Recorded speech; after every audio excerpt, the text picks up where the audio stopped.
আজকে বরগুনা মন্দিরে প্রসাদের নিমন্ত্রণ ছিল, তো আজকে গেছিলাম মন্দিরে। তোমরা দেখতেই পাচ্ছ একটা দুর্লভ দৃশ্য, আজকে ঠাকুরের ভোগ যাচ্ছে।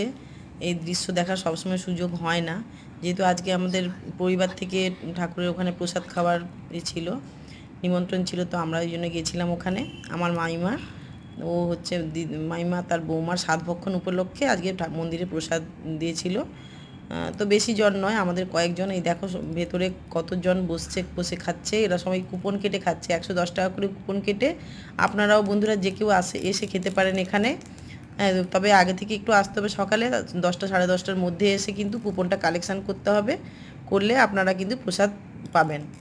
হ্যাঁ, এখানে হচ্ছে তোমার অন্ন প্রসাদের সাথে মাছ পাবেন, কাতলা মাছ থাকে, তবে শোল মাছটা যারা 110 টাকা দিয়ে বসে খাচ্ছে ওরা পাবে না, হ্যাঁ, ওদের জন্য নয়। তো আপনি স্পেশালি আগে থেকে যদি বলেন তো ঠাকুরমশাইরা হয়তো ব্যবস্থা করতে পারেন, আমারও ঠিক জানা নেই, কারণ আমরাও যদি 110 টাকা দিয়ে খাই বা কুপন কেটে নিয়ে আসি ঘরে, তো আমাদের ওই একটা মাছ, কাতলা মাছই আমাদের দেয়, আর বাকি তরকারি সবজি যা হবে সমস্তটাই পাবেন। এই আমি ঠাকুরের ভোগ সালাতে ঢুকেছিলাম, দেখুন এই রান্নার আয়োজন চলছে, বিশাল আয়োজন। আজকে একটা বিয়েবাড়িও ছিল, আর এখানে তো বিয়ে হয়, অনুষ্ঠানও হয়। আর ঠাকুরমশাই ওই যে ঠাকুরকে ভোগ দেখানোর পর যে ঠাকুরের প্রসাদী ফুল নিয়ে এসে সমস্ত ভোগে ভোগে দিচ্ছেন।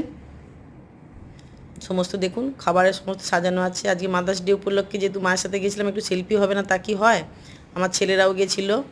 আর খাবারের মেনু তোমাদের সাথে শেয়ার করছি, দেখো ভাত, আলু ভাজা, লেবু ছিল, ডাল, শুক্তো, ঘন্ট, কাতলা মাছের কালিয়া, আলু পটল চিংড়ি মাছ দিয়ে তরকারি, আর ঘন্ট ছিল মাছের মাথা দিয়ে, আর চিংড়া মাছের মালাইকারি, শোল মাছের টক, আর আমের চাটনি, পায়েস, আর রসগোল্লা, দই, এগুলো সব নিজেরা ব্যবস্থা করে নিয়ে এসেছিলাম।